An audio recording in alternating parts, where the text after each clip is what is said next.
Recientemente pues ha habido algunos cambios en el sentido de que ya la Constitución reconoce oficialmente el derecho a tener intérpretes y traductores al servicio de quienes necesitan este tipo de servicios.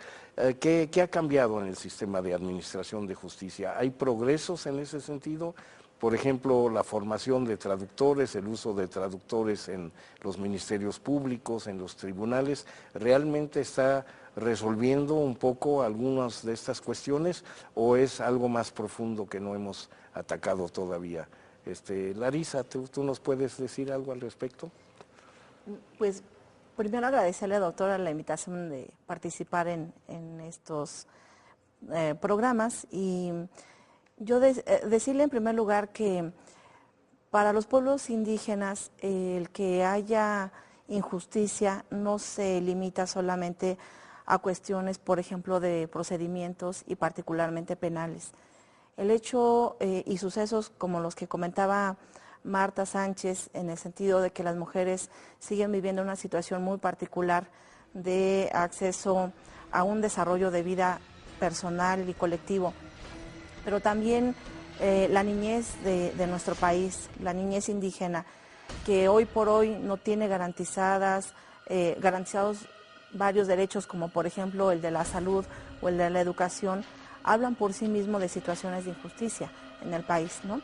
Podríamos decir que en las últimas 2 décadas en México hemos avanzado efectivamente en marcos normativos que cada vez reconocen más derechos para las personas indígenas que están involucradas en procedimientos penales. Y creo que se ha avanzado mucho en empezar a implementar este derecho en particular, que es el derecho a un traductor en estos procesos. Sin embargo, a mí me da la impresión que nos falta todavía mucho para garantizar realmente de manera plena este derecho.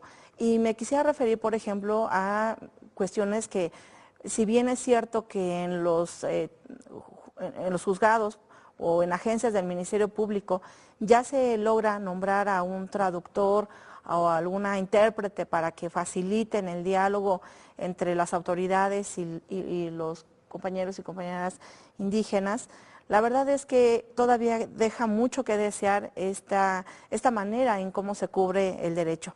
Por ejemplo, el traductor o el intérprete sigue siendo improvisado, sigue siendo una persona que no es pagada como un traductor lo fuera en cualquier otra lengua, y una serie de características que hoy por hoy creemos que se está cumpliendo, pero más en términos formales que en términos reales.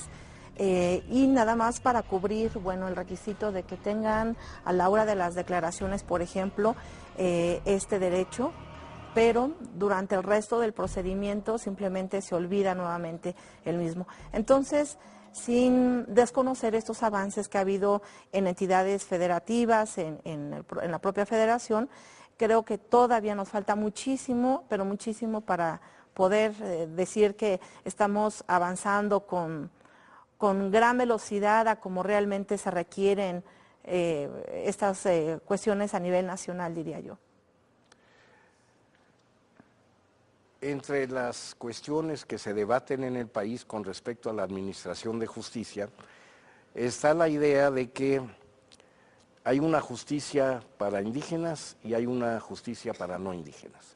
Y por otra parte, la Constitución ahora reconoce que los pueblos y las comunidades indígenas tienen su propio derecho, ¿no? Que se llama a veces el derecho consuetudinario o usos y costumbres o tradiciones jurídicas propias de las comunidades. En fin, la cosa es que en ciertos niveles puede haber conflicto entre un derecho positivo de Estado, el que está en los códigos, el que ha sido aprobado en alguna ley especial a nivel estatal o a nivel federal, y por otra parte las formas de comportamiento, de costumbres, de resolución de normas, de conflictos, ¿no? Y la normativa interna de las propias comunidades indígenas para resolver problemas de tipo judicial, de tipo legal, de tipo de derecho. A nivel de las comunidades, ¿cómo se expresa esto? Tenemos aquí a Bruno Plácido de Guerrero, que ha vivido pues algunas de estas situaciones. ¿Cómo se vive la experiencia de estas dos tradiciones culturales o tradiciones jurídicas a nivel de la solución de problemas específicos en la comunidad de Guerrero que tú representas, Bruno? A ver, yo creo que el asunto de la justicia es un tema que hoy no han adoptado un sistema. Y si revisamos actualmente, hoy cumplimos 200 años de la independencia, pero antes de que llegaran los españoles, nosotros como pueblos indígenas ya existíamos en este país. Sin embargo, llegaron e impusieron un sistema religioso, un sistema de gobierno, ¿sí? Y eso vino a romper. Hoy se cumple otra vez 100 años de la Revolución Mexicana y aún así el Estado mexicano solamente se justifica sobre el asunto de la justicia, pero a nosotros nos han impuesto y nos han sometido a un sistema que actualmente hoy en Guerrero estamos procesando. Estamos experimentando y recuperando un derecho que se nos ha negado. O sea, lo que nosotros estamos haciendo no es algo nuevo, simplemente estamos recuperando los derechos que se nos han negado como pueblos indígenas y que actualmente el asunto de la justicia, hay una ley del Código Penal que se nos ha impuesto, ¿sí? Y se nos ha educado solamente a obedecer y a domesticarnos, pero no hay una justicia real a que comprenda nuestro sistema normativo, porque nosotros como pueblo tenemos un sistema normativo que no está escrito, pero sí existe el sistema normativo. Entonces, hoy el Estado justifica con poner gente que interprete o que nos represente, pero no se justifica con todos los sistemas que tenemos en las comunidades como pueblos indígenas. Pero eso significa que hay que construir un sistema judicial paralelo al que ya existe, o se puede incorporar esto al funcionamiento del sistema normativo dominante en el país, es decir, que se eduquen los jueces, los procuradores, los ministerios públicos, etcétera, a tomar en consideración estas normas tradicionales, ancestrales de los pueblos indígenas y también impartir justicia o tratar casos de acuerdo a esas normativas, o se trata realmente de dos sistemas que deben funcionar lado a lado, como de hecho sucede en otros países, en algunos otros países del mundo, ¿no? Es difícil que el Estado ha querido adoptar, ¿sí? O no ha adoptado y no ha educado con un sistema de adopción, ¿sí? Nosotros traemos un sistema propio, que la justicia de Estado es la visión individualista y la justicia de los pueblos indígenas es colectiva.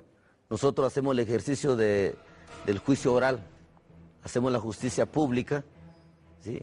Entonces es difícil, aunque el Estado dice, bueno, te puedo poner abogados, jueces, pues no resuelve el problema porque nosotros estamos recuperando un sistema que ya teníamos, ¿sí? Y que hoy el Estado no quiere adoptar un sistema a su manera, como que quiere poner una sola formación de justicia, por eso no es compatible, ¿sí? Y es difícil porque hoy los ministerios públicos solamente piensan y representan un interés económico. Aquí la justicia para quien tiene, lo ven como un asunto económico, no como un asunto de justicia, son un instrumento, las instituciones de justicia son un instrumento para resolver el problema económico. Los conflictos sociales lo ven como un asunto de dinero y la justicia comunitaria, la justicia de los pueblos lo ven como un asunto colectivo que lo tienen que resolver más allá de la participación colectiva, esa es la parte, por eso no es compatible. ¿Sí? Entonces, y aparte nosotros estamos recuperando los derechos que se nos han negado y que esa es la parte que estamos procesando. Y por eso hoy estamos luchando de que la justicia sea la justicia colectiva y estamos regresando hacia atrás a revisar nuestro pasado. Bueno, hay algunas personas que dicen que está bien que los indígenas usen su sistema administrativo de justicia propio, pero solo para indígenas, y que los que no son indígenas o no se consideren como indígenas puedan acudir al resto del sistema judicial, es decir, el mayoritario, el dominante. Pero luego hay alguna tendencia que pueda decir, bueno, en tal comunidad rige este derecho tradicional. Cualquier persona que cometa un delito, sea o no indígena, no tiene nada que ver la etnia, pero que comete un delito ahí donde prevalece este derecho indígena, tiene que ser considerada o juzgada bajo las normas de ese derecho. ¿Cuál sería la solución y cómo se podría dar? ¿Hay otros ejemplos? ¿Conoces algunos, Larisa, que nos pudieras dar? Yo lo que pensaría es que tenemos en el país que fortalecer mucho procedimientos interculturales. Cualquiera que sea la solución que se vaya a dar a esta temática, me parece que no podríamos seguir reproduciendo un esquema de separación entre lo que viven los indígenas y lo que viven los no indígenas. A mí me parece que tendríamos que partir de una situación también negada desde justo más de 200 años, que tiene que ver con la negación primero de la existencia de un sujeto colectivo de derecho. Hasta hoy no se ha querido reconocer cabalmente que existe este sujeto colectivo y que por lo tanto tiene como consecuencia una serie de derechos colectivos también.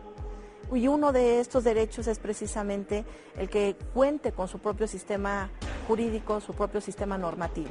Tampoco se ha querido reconocer ni siquiera que tienen ese nivel, ¿no? Hay muchos estudiosos, muchos políticos que refieren que ni siquiera es un sistema, que son simplemente usos y costumbres y lo minimizan. La verdad es que eso refleja un desconocimiento de lo que realmente se vive en las comunidades, lo que se reivindica y lo que finalmente resuelve, ¿no? Que son conflictos, y conflictos a veces no tan sencillos, son conflictos muy, muy complejos. Y los pueblos, las comunidades tienen la capacidad de poderlos resolver. Entonces, creo que hoy por día nos falta mucho discutir colectivamente, indígenas y no indígenas, cómo vamos a resolver esta situación de que en principio ya se reconocen en tratados internacionales y lo reconoce medianamente el artículo 2 de la Constitución, que es que los pueblos y las comunidades tienen sus propios sistemas jurídicos,